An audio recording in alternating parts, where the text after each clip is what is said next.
Dans cette vidéo, on va parler du cours d'introduction au droit et plus précisément, on va faire une introduction à l'introduction au droit. Alors l'introduction au droit, c'est la première matière qui est enseignée en première année de droit, généralement au premier semestre, et c'est une matière extrêmement importante puisque tout ce que vous allez apprendre dans ce cours sert de base, de fondamentaux pour la suite de ce que vous allez apprendre pour le reste de vos études de droit. Alors nous, qu'est-ce qu'on va voir dans cette vidéo? On va voir trois choses. Premièrement, je vais définir ce qu'est le droit. C'est normal pour une introduction au droit, et on verra qu'on distingue le droit objectif d'une part, des droits subjectifs d'autre part. Mais ensuite et surtout, on va s'intéresser au contenu du cours d'introduction au droit. C'est-à-dire qu'on va rentrer dans le détail et on va essayer de voir quel est le contenu du cours d'introduction au droit pour avoir une vision globale. Et pour avoir une vision un petit peu plus imagée, on va s'aider de cartes mentales, de mind map, comme disent les Américains, pour essayer de mieux comprendre encore le contenu de ce cours d'introduction au droit. Alors rassurez-vous parce que dans la plupart des universités, le cours est strictement identique, simplement peut-être que le plan peut varier un tout petit peu, mais le contenu est le même. Mais on ne va pas s'arrêter là, on va aller plus loin puisque je vais vous donner les principales notions à connaître, c'est-à-dire les points brûlants de la matière, ceux qui font souvent l'objet de partiels d'examen. Le but, c'est que vous quittiez la vidéo en ayant non seulement une vision globale de la matière, mais aussi que vous ayez en tête les principales définitions. Et puis on terminera rapidement avec deux conseils qui selon moi sont les plus importants pour réussir vos partiels d'introduction au droit. On va voir ça tout de suite, c'est parti!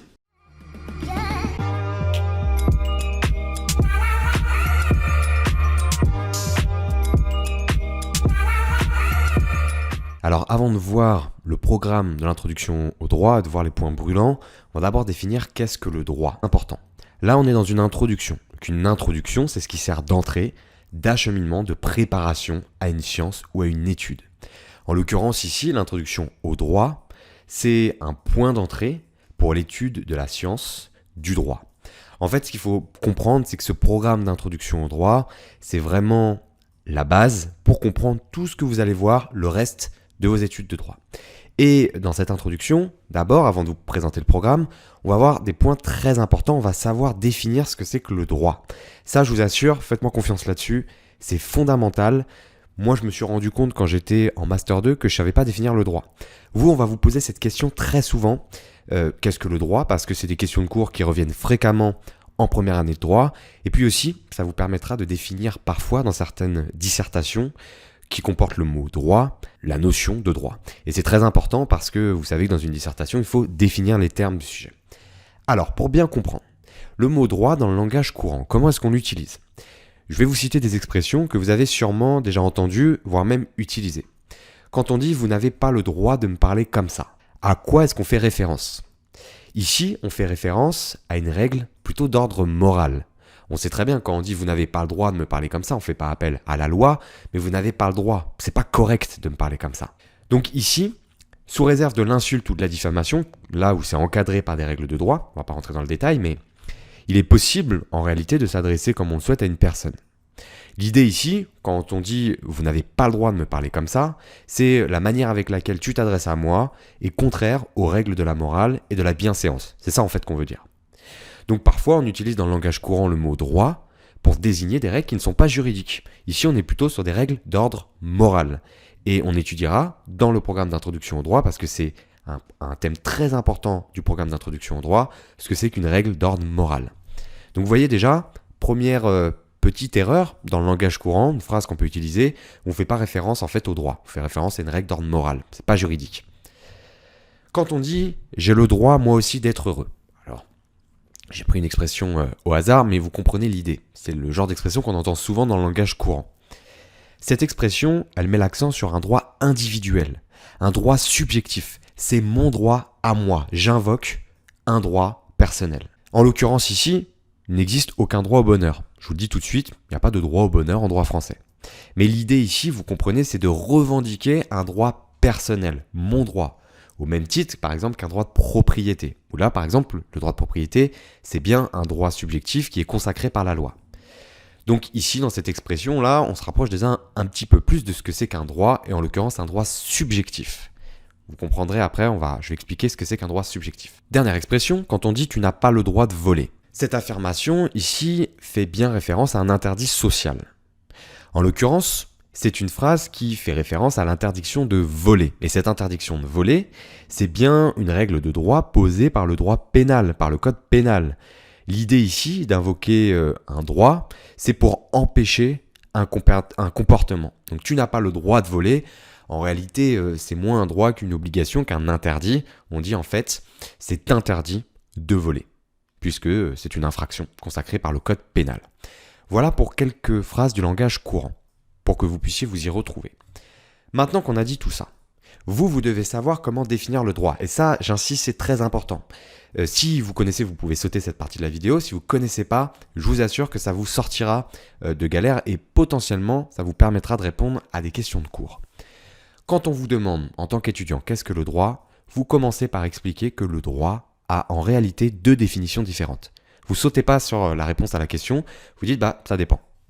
D'abord, on a ce qu'on appelle le droit objectif, avec un D majuscule. Le droit objectif, ça désigne l'ensemble des règles de droit, c'est-à-dire les règles régissant la vie en société et qui sont sanctionnées par la puissance publique. Par exemple, lorsque vous faites référence à l'interdiction de voler, vous allez viser une règle du droit pénal, c'est un ensemble de règles pénales, le droit pénal. Donc le droit objectif, c'est un ensemble de règles. Si par exemple je fais référence au droit du travail, là ici on parle de droit objectif. À côté de ça, on a les droits subjectifs. Donc, droit objectif d'abord, droit subjectif au pluriel d'autre part. Les droits subjectifs, ce sont des prérogatives attribuées à un individu en particulier dans son intérêt, lui permettant de jouir d'une chose, d'une valeur ou d'exiger d'autrui une prestation. Alors cette définition, si vous êtes en première année de droit, vous pouvez dès maintenant la noter, la prendre par cœur, parce que nécessairement, à un moment ou un autre, vous allez pouvoir la réutiliser dans un exercice juridique. Que ce soit une simple question de cours, une dissertation, un commentaire d'arrêt, bref, vous devez connaître cette définition du droit subjectif. Par exemple, et on l'a vu tout à l'heure, lorsque vous invoquez votre droit au respect de la vie privée ou votre droit de propriété, vous invoquez un droit subjectif. C'est mon droit de propriété, j'ai un droit qui me permet d'interdire que toi, tu puisses pénétrer comme ça dans ma maison. C'est mon droit de propriété. J'ai un droit au respect de ma vie privée, j'ai le droit que telle personne ne divulgue pas des éléments de ma vie privée, par exemple sur Internet. Alors évidemment, là c'est le principe, après il y a des exceptions, des atténuations, bref, quand on rentre dans le détail c'est toujours un peu différent, mais sur le principe c'est ça. Un droit subjectif, c'est un droit que vous pouvez invoquer, qui vous est attribué dans votre intérêt et qui permet de jouir d'une chose, donc en l'occurrence par exemple le droit de propriété, d'une valeur ou d'exiger d'autrui une prestation. Alors, pour bien comprendre, on va donner des définitions complémentaires. Si le droit objectif nous permet de faire quelque chose, c'est que nous avons le droit subjectif de le faire. Ça, c'est pour vous permettre de comprendre ce qu'on a vu. Donc tout ce qu'on a vu avant, c'est si on vous pose la question, une question de cours, qu'est-ce que le droit ? Vous faites une phrase introductive en expliquant que le droit se définit de deux manières. D'abord, on distingue le droit objectif, vous expliquez ce que c'est, et ensuite le droit subjectif. Mais ça, c'est pour vous aider à comprendre. Et ça peut être une citation, ça, à réutiliser si vous avez une dissertation sur, de manière générale, le droit. Si le droit objectif nous permet de faire quelque chose, c'est que nous avons le droit subjectif de le faire. Je pense que vous comprenez, je vous ai mis la source ici, pourquoi cet auteur reprend comme ça ce qu'on a vu avant avec cette phrase. Alors quel est l'intérêt d'étudier le droit ? Ça, c'est pour que vous compreniez bien l'intérêt qu'on a d'étudier le droit. Le droit, c'est un phénomène social d'abord. C'est-à-dire que toute société, pour fonctionner correctement, doit fixer des règles et une organisation. Donc tous les jours, vous allez être soumis à des règles de droit sans même en avoir conscience. Vous pouvez être soumis à des obligations. Les obligations imposent à un individu d'adopter tel comportement. Un employeur, par exemple, ne peut pas licencier un salarié en CDI sans invoquer une cause réelle et sérieuse de licenciement. C'est bien une obligation qui s'impose. Il y a aussi des interdictions. Ces interdictions, elles ont pour objet d'empêcher un comportement qui est considéré comme nuisible pour la société. Je rappelle que le droit a une finalité sociale. Le but, c'est que les individus s'entendent et puissent vivre, puissent former une société. Par exemple, si on vous interdit de dépasser une certaine vitesse en ville lorsque vous conduisez, C'est bien une règle qui pose une interdiction et qui a pour objet d'empêcher un comportement considéré comme nuisible. Alors après, on peut discuter, on peut être d'accord ou ne pas d'accord, mais en tout cas, c'est l'objet de la règle de droit. Ensuite, des sanctions. Les règles de droit prévoient des sanctions. Ces sanctions, elles visent à punir la transgression d'une règle. Par exemple, l'auteur d'un homicide involontaire peut être sanctionné jusqu'à 3 ans d'emprisonnement et 45 000 € d'amende. Et puis, évidemment, des droits. Ce sont les fameux droits subjectifs qu'on a vus avant.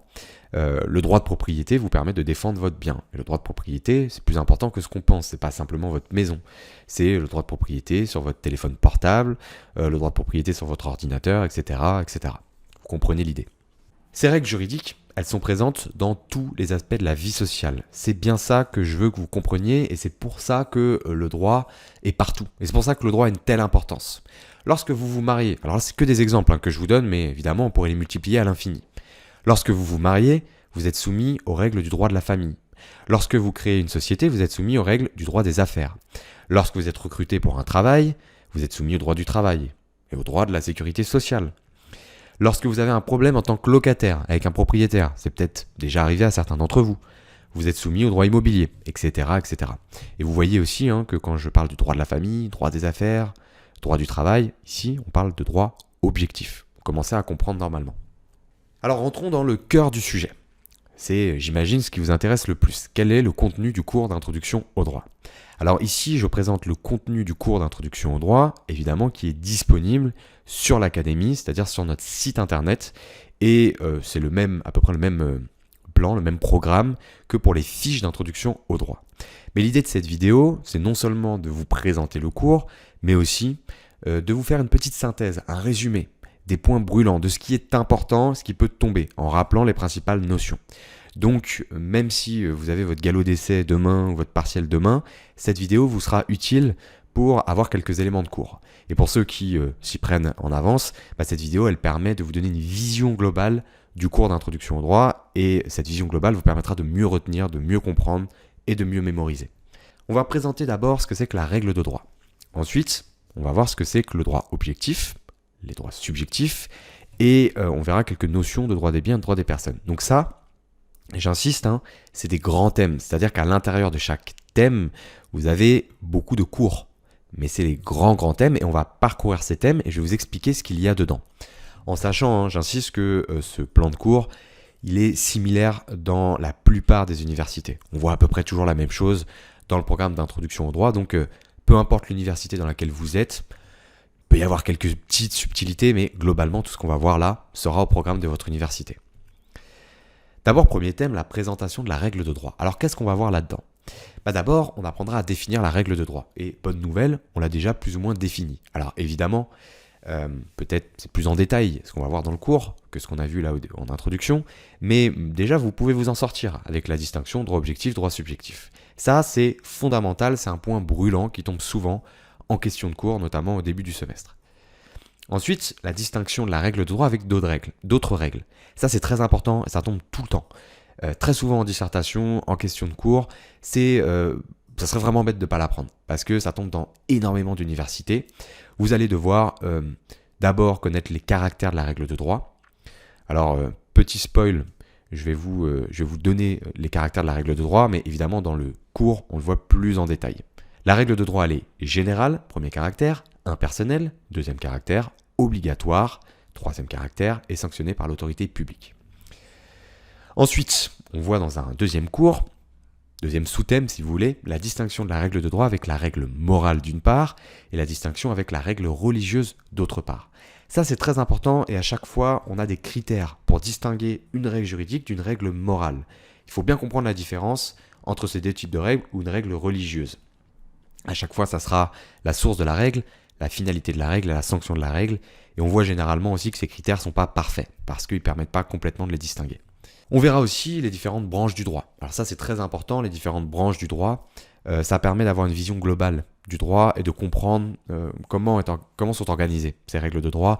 Et on les organise par c'est des ensembles de règles. Ce qu'on a vu tout à l'heure, on a du droit privé, du droit public. À l'intérieur du droit privé, on va avoir le droit civil, le droit commercial, le droit du travail, etc. Pourquoi on classe le droit en différentes branches ? Tout simplement pour avoir une vision plus claire, ce que je vous disais de l'ensemble du droit objectif. Si je vous dis le droit avec un D majuscule, on va étudier ça uniquement, ça va être très compliqué. C'est pour ça que quand vous allez faire une licence de droit, vous allez étudier le droit par matière. Vous allez voir le droit des obligations, le droit du travail, la responsabilité civile, etc. On distingue les différents ensembles de règles de droit. Deuxième intérêt, c'est que cette classification, elle permet d'attacher à chaque branche ou à chaque sous-branche des règles juridiques spécifiques. Un régime juridique particulier. Permet d'y voir plus clair là aussi, d'avoir un régime juridique particulier. On verra aussi les différentes juridictions. Alors, ça on le voit dans le programme d'introduction au droit, mais parfois vous avez une matière à part qui est l'étude des différentes institutions judiciaires et administratives. Il faudra connaître absolument ce que c'est que la Cour de cassation, donc c'est la juridiction suprême de l'ordre judiciaire, vous pouvez retenir ça dès maintenant. Je vous assure que j'ai vu des élèves, quand je faisais passer des interrogations orales, qui ne savaient pas ça à la fin du premier semestre de la première année de droit. Donc voilà, vous le retenez maintenant, vous le connaissez, et déjà vous aurez des points si un jour vous avez une interrogation orale, que vous savez expliquer ce que c'est que la Cour de cassation. Conseil d'État, pareil, c'est la juridiction suprême, mais cette fois-ci de l'ordre administratif. Ensuite, on voit les sources officielles du droit objectif et la crise de la loi. Ça, c'est des thèmes bouillants, vraiment qui peuvent tomber en partiel, en galop d'essai.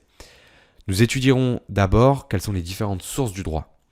C'est le thème de la hiérarchie des normes et de la pyramide de Kelsen. Donc ça, c'est très important. Tous les étudiants ont entendu parler, je pense, de la pyramide de Kelsen. Donc il faudra le voir en détail. On définit la loi. Donc là, il faudra, comme pour la définition du droit, distinguer définition au sens strict, où là, la loi, c'est une règle de droit écrite, générale et permanente, élaborée par le Parlement français. Donc c'est la définition organique. C'est l'organe, c'est-à-dire le Parlement qui permet de définir la loi. Et au sens large, la loi, c'est toute règle de droit émanant de l'autorité publique.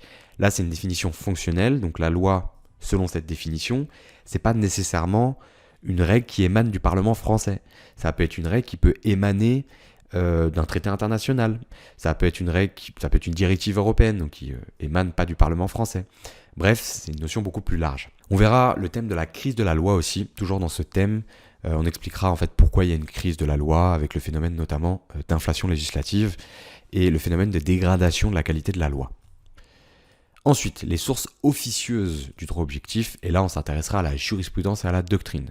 Il y a quand même beaucoup de choses à dire sur ce thème, sur la jurisprudence. Vous pouvez retenir cette définition, ça sera déjà ça. La jurisprudence, c'est l'ensemble des décisions rendues par les juridictions nationales, au sens large, et au sens restreint, c'est la solution habituellement donnée par les tribunaux à une question de droit. Alors si officiellement les juges n'ont pas le droit de créer du droit, on verra qu'en pratique, la jurisprudence, c'est bel et bien une source du droit. Ça, c'est très important à comprendre, c'est pour ça qu'on parle de source officieuse. Ensuite, on verra la hiérarchie des sources. Alors ce thème, il va un peu avec le thème de la pyramide de Kelsen et de la hiérarchie des normes. On verra en fait pourquoi il y a une hiérarchie des sources et comment est-ce que cette hiérarchie est appliquée. Et donc on parlera du contrôle de constitutionnalité, du contrôle de conventionnalité, et du contrôle de légalité. Il y aura un cours également sur l'interprétation du droit. C'est-à-dire qu'est-ce qu'on doit faire quand on a une règle de droit incompréhensible, incomplète ou obscure. Tout ça, on l'étudiera en détail. Ensuite, thème extrêmement important, ça je vous assure, ça tombe tout le temps, notamment si vous avez des cas pratiques, le thème de l'application de la loi dans l'espace ou dans le temps. En fait, on va voir quelles sont les règles qui s'appliquent si vous avez plusieurs lois qui régissent la même situation, mais qu'elles proviennent d'états différents. Donc ça, c'est conflit de loi dans l'espace. Et puis dans le temps, c'est lorsque vous avez deux lois qui ont le même objet qui se succèdent dans le temps. On va devoir déterminer quelle loi s'applique, est-ce que c'est la loi ancienne ou la nouvelle loi. Donc ça, c'est le problème de l'application de la loi dans le temps. Thème 3, les amis, c'est les droits subjectifs. Alors ici, on s'intéressera d'abord aux actes juridiques et aux faits juridiques. C'est une distinction, une summa divisio, comme on dit, une distinction fondamentale qui est extrêmement importante et sur laquelle vous êtes fréquemment évalué en première année de droit. Vous devez absolument savoir distinguer les actes juridiques des faits juridiques. Donc ça, on le verra en détail. Les actes juridiques, vous pouvez retenir ça maintenant. C'est une manifestation de volonté destinée à produire des effets de droit. Donc par exemple, un contrat de vente peut conférer à une personne un droit de propriété, donc c'est un acte juridique. Les faits juridiques, ce sont des événements indépendants de la volonté humaine susceptibles de produire des effets de droit. Donc par exemple, un accident de la circulation. Je vous mets même des images. Ensuite, deuxième cours, on verra la différence entre les droits patrimoniaux et les droits extra-patrimoniaux. Donc vous avez les définitions ici, évidemment on rentrera plus dans le détail, ça aussi c'est important et ça tombe souvent. Très important, le thème de la preuve des droits subjectifs. Alors pourquoi je dis que c'est important? Parce que c'est très facile en fait de mettre des cas pratiques sur le thème de la preuve, et c'est un thème qui est assez dense, qu'on voit généralement en plusieurs chapitres. Moi j'ai mis 3 cours dessus, mais c'est très important et il faudra vraiment ici s'entraîner avec des cas pratiques corrigés ou au moins lire des corrections pour voir vraiment comment on met en application tout ça. Donc on s'intéressera au thème de l'objet de la preuve. Ici on verra toutes les règles relatives à la preuve des faits et à la preuve du droit. La charge de la preuve, c'est-à-dire qui doit prouver à l'occasion d'un procès. Est-ce que c'est le juge? Et si c'est pas le juge et c'est une partie, qui c'est? C'est le défendeur, le demandeur. Et on verra, ça c'est très important aussi, les modes de preuve, c'est-à-dire les différents modes de preuve admissibles. On verra qu'on ne peut pas toujours prouver comme on veut. Il y a des modes de preuve qui sont admissibles, d'autres non. Bref, on étudiera ça en détail. Et enfin, dernier thème, le thème numéro 4, on donnera quelques notions de droit des biens, de droit des personnes. Ce n'est pas l'objet du cours d'introduction au droit, mais c'est pour vous permettre d'avoir des bases sur ces deux matières, puisque parfois, les universités mettre une partie de droit des biens, de droit des personnes dans le cours d'introduction au droit. Donc comme ça, on est sûr de couvrir les notions basiques de droit des biens et de droit des personnes. Alors rapidement, pour pas trop alourdir la vidéo, 2 conseils importants selon moi pour réussir vos partiels d'introduction au droit. Premier conseil, allez absolument lire les annales de votre université sur les 3 dernières années. Il faut les lire et repérer les thèmes qui sont tombés. Donc déjà l'exercice, quel type d'exercice tombe, dissertation, question de cours, fiche d'arrêt, etc. Et surtout le thème qui est derrière les sujets. Et à partir de la vidéo que vous avez vue, normalement, vous devriez pouvoir rattacher les sujets à un thème. Ça vous donnera une idée de ce qui tombe fréquemment dans votre université. La deuxième chose qui peut être très important pour réussir vos partiels d'introduction au droit, c'est au fur et à mesure que vous apprenez vos cours, quand vous regardez l'actualité, vous essayez de prendre des exemples, tirer de l'actualité et de les rattacher à un point de votre cours que vous aurez appris. Grâce aux exemples, vous allez mieux comprendre, donc mieux mémoriser et tout sera plus simple lorsque vous devrez apprendre vos cours avant les galops d'essai ou avant les partiels. Voilà, c'est tout pour cette vidéo, j'espère que vous l'avez appréciée. Si c'est le cas, n'hésitez pas à mettre un pouce bleu en bas de la vidéo, ça nous aide beaucoup. Quant à moi, je vous dis bon courage pour vos révisions. Bye.